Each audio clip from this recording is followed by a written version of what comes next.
മലയാള സിനിമയെ സംബന്ധിച്ചിടത്തോളം ഏറ്റവും വലിയ രണ്ട് സംവിധായകർ ആരാണെന്ന് ചോദിച്ചാൽ ഇന്നും അത് അടൂർ ഗോപാലകൃഷ്ണനും അരവിന്ദനുമാണ്. അതിൽ സംശയമൊന്നുമില്ല. അപ്പം ആ കാലഘട്ടത്തിൽ വ്യക്തിപരമായിട്ട് എനിക്ക് ഇവരുമായിട്ട് അടുപ്പമൊന്നുമില്ലായിരുന്നു. ഇപ്പം അന്ന് ത്രിമൂർത്തികളെന്ന് പറയുന്ന മൂന്നാമത്തെ ആളെന്ന് പറയുന്നത് ജോൺ അബ്രഹാം ആയിരുന്നു. വാസ്തവത്തിൽ ജോൺ അബ്രഹാമിൻ്റെ കോൺട്രിബ്യൂഷൻ ഇവരുടെ അടുത്തെങ്ങും വരില്ല, അതൊരു സത്യമാണ്. അദ്ദേഹം അടിമുടി കലാകാരനായിരുന്നു. ജോൺ അബ്രഹാം നല്ലൊരു കലാസൃഷ്ടിയായിരുന്നു. പക്ഷേ അദ്ദേഹത്തിൻ്റെ കലാസൃഷ്ടികൾക്ക് ധാരാളം പരിമിതികളുണ്ടായിരുന്നു. പക്ഷേ വ്യക്തിപരമായിട്ട് എനിക്ക് അടുപ്പം ജോണിനോടായിരുന്നു.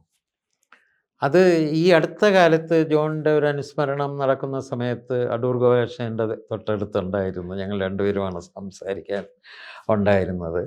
അവിടെ വെച്ച് ഞാൻ പറഞ്ഞു, കാരണം ഞാൻ അടുക്കേണ്ടിയിരുന്നത് എൻ്റെ സ്വഭാവം വെച്ചിട്ട് ഞാൻ അടുക്കേണ്ടിയിരുന്നത് ജോണുമായിട്ടല്ല.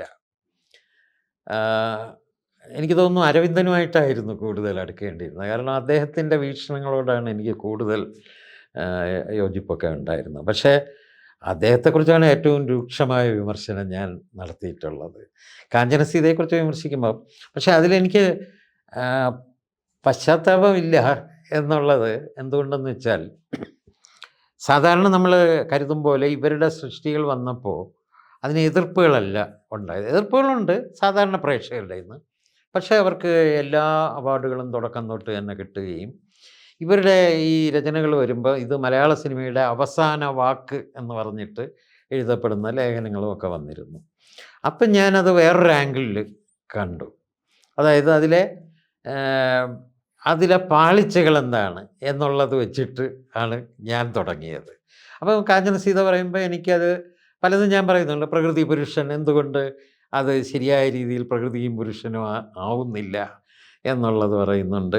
പിന്നെ എന്തുകൊണ്ട് ഇങ്ങനെ ഈ ആന്ധ്രയിലെ ഈ ശ്രീരാമൻ്റെ ഗോത്രത്തിൽ പറഞ്ഞ ആൾ എന്ന് പറയുമ്പോൾ അത് റിയലിസ്റ്റിക് ആക്കാനല്ലേ ശ്രമിച്ചത്. ആ റിയലിസ്റ്റിക് ആക്കുമ്പോൾ എങ്ങനെയാണ് പ്രകൃതി പുരുഷൻ എന്നുള്ള ആ സങ്കല്പത്തിലേക്ക് പോകുന്നത് എന്നൊക്കെ പറഞ്ഞിട്ട് ഉള്ള ഒരു ഖണ്ഡന വിമർശനമാണ് ഞാൻ നടത്തിയത്. പക്ഷേ അപ്പോഴൊന്നും ഉള്ളിൽ ഇവരെക്കുറിച്ച് ഒട്ടും മതിപ്പ് കുറവില്ല കേട്ടോ. എഴുതി വന്നത് അങ്ങനെ ആയിപ്പോയി. എങ്കിലും സ്വയംവരവും കൊടിയേറ്റവും ഒക്കെ വെച്ചിട്ടും ഞാൻ എഴുതിയ വിമർശനങ്ങളുണ്ട്. ഇപ്പം നോക്കുമ്പോൾ ഞാനിപ്പോൾ ഉദാഹരണത്തിന് അന്ന് എഴുതിയ ഒരു കാര്യമുണ്ടായിരുന്നു. അത് ഈ ഇതിലെ മറ്റേ പരപ്രേരണകളെക്കുറിച്ച് പറയും അടൂരിൻ്റെ. അത് ഞാൻ എഴുതിയ ഒരു സംഭവം, ഇതിൻ്റെ തീം തന്നെ, സ്വയംവരത്തിൻ്റെ തീം തന്നെ സുവർണരേഖയിൽ അന്തർഭവിച്ചിട്ടുള്ളതാണ് എന്ന് പറഞ്ഞിട്ട് എഴുതിയിട്ടുണ്ട്.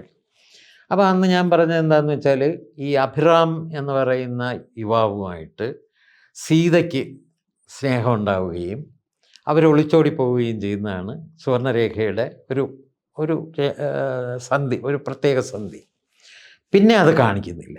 പിന്നെ നമ്മൾ കാണുന്നത് അഭിറാം മരണപ്പെട്ട ശേഷം വേശ്യാവൃത്തിയിലേക്ക്, എന്നുവെച്ചാൽ അറിഞ്ഞുകൊണ്ടല്ല, ഒരു വേശ്യാലയത്തിൽ ചെന്ന് ആ പ്രേരണയ്ക്ക് വഴങ്ങി ആദ്യമായിട്ടൊരു കസ്റ്റമറെ സ്വീകരിക്കേണ്ടി വരുന്ന സീത അവിടെ കയറി ചെല്ലുന്നത് അവളുടെ സഹോദരനാണ്. അങ്ങനെ വരുമ്പോൾ അവൾ ആത്മഹത്യ ചെയ്യുന്നതാണ് ചിത്രം ഒടുവിൽ നമ്മൾ കാണുന്നത്. അപ്പം ഈ അഭിരാമും സീതയും അല്ലേ സ്വയംവരത്തിലെ സീതയും വിശ്വനാഥനും എന്ന് പറഞ്ഞിട്ട് ഞാൻ എഴുതിയിട്ടുണ്ട്. അതങ്ങനെയാണ്. എന്നിട്ട് ഋത്വിക് ഘട്ടക്കാണെങ്കിൽ ഋത്വിക് ഘട്ടക്ക് അഭിരാം എന്ന പേര് തന്നെ സീതയ്ക്ക് പറ്റിയ ഒരു പേരാണ് കൊടുത്തിരിക്കുന്നത് എന്നൊക്കെ പറഞ്ഞ് ഘട്ടക്കിൻ്റെ കുറച്ച് ഗുണങ്ങളും പറയുന്നുണ്ട്. ഏതായാലും ഞാൻ അങ്ങനെ അന്ന് എഴുതിയപ്പം അടൂരിൻ്റെ ആരാധകരിൽ നിന്നൊക്കെ ഭയങ്കരമായ വിമർശനങ്ങളുണ്ടായി. പലരും എന്നെ വിളിച്ച് ആക്ഷേപിക്കുകയൊക്കെ ചെയ്തു. ഇങ്ങനെയാണോ ഒരു കഥ, അങ്ങനെയാണോ കണ്ടെത്തിയിട്ടുള്ളത്, അതൊക്കെ തെറ്റല്ലെന്നു. പക്ഷേ എൻ്റെ സന്തോഷം എന്താണെന്ന് വെച്ചാൽ 30 വർഷം കഴിഞ്ഞിട്ട് അടൂർ പറഞ്ഞു, ഈ സുവർണരേഖയിലെ ഇങ്ങനെ ഒരു കഥാസന്ദർഭമുണ്ട്, അവിടെ നിന്നാണ് സ്വയംവരം തുടങ്ങിയത്. സീതയും കാമുകനും ഒളിച്ചോടി കഴിഞ്ഞിട്ട് പിന്നെ എന്ത് സംഭവിക്കുന്നു എന്നുള്ളത്. വേശ്യ ആവുന്നുവെന്ന് അടൂർ പറയുന്നില്ല. സീത ആ വാതിലിലോട്ട് നോക്കിയിരിക്കുന്നിടത്താണ് വാതിലിൻ്റെ ഷോട്ടും സീതയുടെ മുഖവും കാണിച്ചുകൊണ്ട് അത് അവസാനിക്കുകയാണ്. അപ്പോൾ ഋത്വിക് ഘട്ടക്ക് കാണിച്ചത് വഴിയാണ് പോണതെങ്കിൽ ഒരുപക്ഷെ അവൾ ഒരു അഭിസാരിക ആവാം അല്ലെങ്കിൽ മറ്റൊന്നായിരിക്കാം അവളുടെ വിധി. അത് അടൂരിൻ്റെ യുക്തിയാണ്. പക്ഷെ ഞാൻ പറഞ്ഞ ഒരു കാര്യം അത് ശരിയായിരുന്നു എന്നല്ലേ അതിൽ നിന്ന് വരുന്നത്. അപ്പോൾ ഈ തരത്തിൽ ഖണ്ഡന വിമർശനം ചെയ്തതുകൊണ്ട് തന്നെ ഇവരുമായിട്ട് അടുക്കാൻ എനിക്ക് ഒട്ടും സാധിച്ചിട്ടില്ല. ഇപ്പം തിരിഞ്ഞു നോക്കുമ്പോൾ അതിൽ ചെറിയ ഒരു വിഷമം തോന്നുന്നുണ്ട്. കാരണം ഇവർ രണ്ടുപേരും അത്രയും ആത്മാർത്ഥതയോടെ സിനിമയെ സമീപിച്ച ആളുകളായിരുന്നു. അപ്പം എൻ്റെ ഖണ്ഡന വിമർശനങ്ങൾ വഴി അവർക്ക് എന്തെങ്കിലും വിഷമം ഉണ്ടായിട്ടുണ്ടോ എന്നുള്ളത്. അപ്പോൾ വിശേഷിച്ചും അരവിന്ദൻ എന്നെ സഹായിച്ചിട്ടുമുണ്ട്. എങ്ങനെയെന്ന് വെച്ചാൽ ഞാൻ ആദ്യത്തെ എൻ്റെ ഇൻ്റർനാഷണൽ ഫെസ്റ്റിവൽ എന്ന് പറയുന്നത് ബാംഗ്ലൂരാണ്, ഫിലിമോത്സവ്. അവിടെ എനിക്ക് ഡെലിഗേറ്റ് പാസ് ഒന്നുമില്ല. ഇന്നത്തെ പോലെ എല്ലാവർക്കും ഡെലിഗേറ്റ് പാസ് കിട്ടില്ല എന്ന്. ആകെ സെലക്റ്റീവായിട്ടുള്ള ചലച്ചിത്ര പ്രവർത്തകർക്കേ ഉള്ളൂ. ബാക്കിയുള്ളവർ ടിക്കറ്റ് എടുക്കുകയാണ്. ബാക്കി തിയേറ്ററുകളെല്ലാം ടിക്കറ്റ് എടുത്തിട്ടാണ് കാണുന്നത്.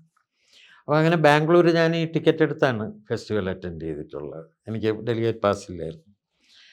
ഡൽഹിയിൽ അങ്ങനെ ഒരു ആദ്യമായിട്ട് ഒരു ഫെസ്റ്റിവലിന് ഞാൻ ചെന്നപ്പോൾ ഇതേപോലെ തന്നെ എത്ര ശ്രമിച്ചിട്ടും എനിക്ക് ഡെലിഗേറ്റ് പാസ് കിട്ടിയില്ല.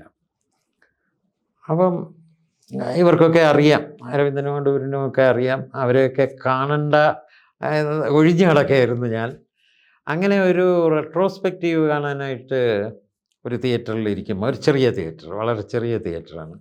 അതിൻ്റെ മുൻഭാഗത്ത് ഈ ഇവർ ഡെലിഗേറ്റ്സാണ്, പുറകിൽ ടിക്കറ്റ് എടുത്തവരാണ്.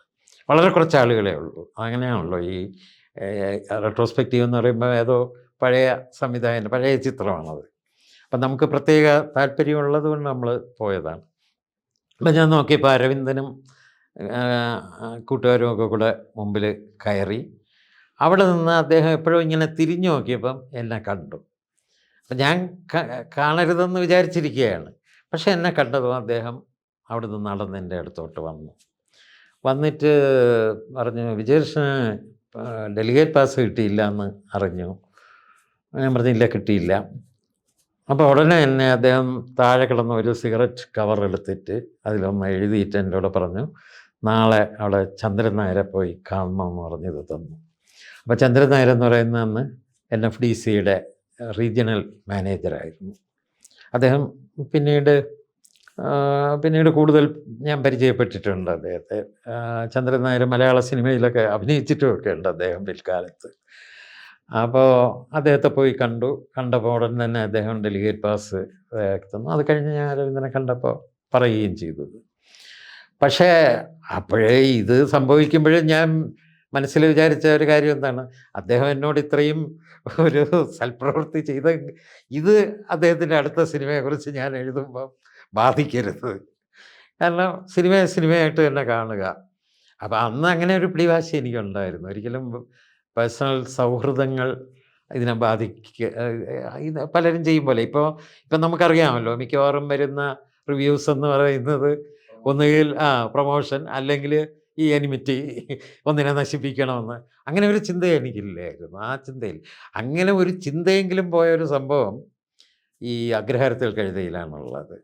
അഗ്രഹാരത്തിൽ കഴുത വരുന്ന സമയത്ത് അതിൻ്റെ തൊട്ട് മുമ്പ് ജോൺ അബ്രഹാമിൻ്റെ തലേ ദിവസം മറ്റോ ആണ്. ഈ ജോൺ അബ്രഹാം ഒരിടത്ത് നിൽക്കുന്ന സമയത്ത് ഒരു ആവശ്യമില്ലാതെ എന്നെ കുറേ ചീത്ത വിളിക്കുക. ഞാൻ എഴുതിയ എന്തോ ഇതാണോ, ഇവൻ എഴുതിയതിൽ എന്തിരിക്കുന്നു എന്നൊക്കെ പറഞ്ഞ്, ഇങ്ങനെയാണോ നിരൂപണം വായിച്ച് പഠിക്കണമെന്നൊക്കെ പറഞ്ഞ് വല്ലാതെ ഇൻസൾട്ട് ചെയ്തു.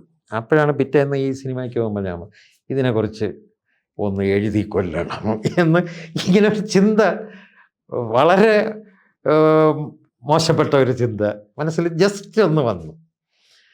സിനിമ കണ്ടു കഴിഞ്ഞപ്പോഴേക്ക് അങ്ങനെ ചിന്തിച്ചതിൽ പശ്ചാത്തപിക്കുകയും അതിനൊരു പ്രായശ്ചിത്തം ചെയ്യണമെന്ന് ആലോചിക്കുകയും ചെയ്തു.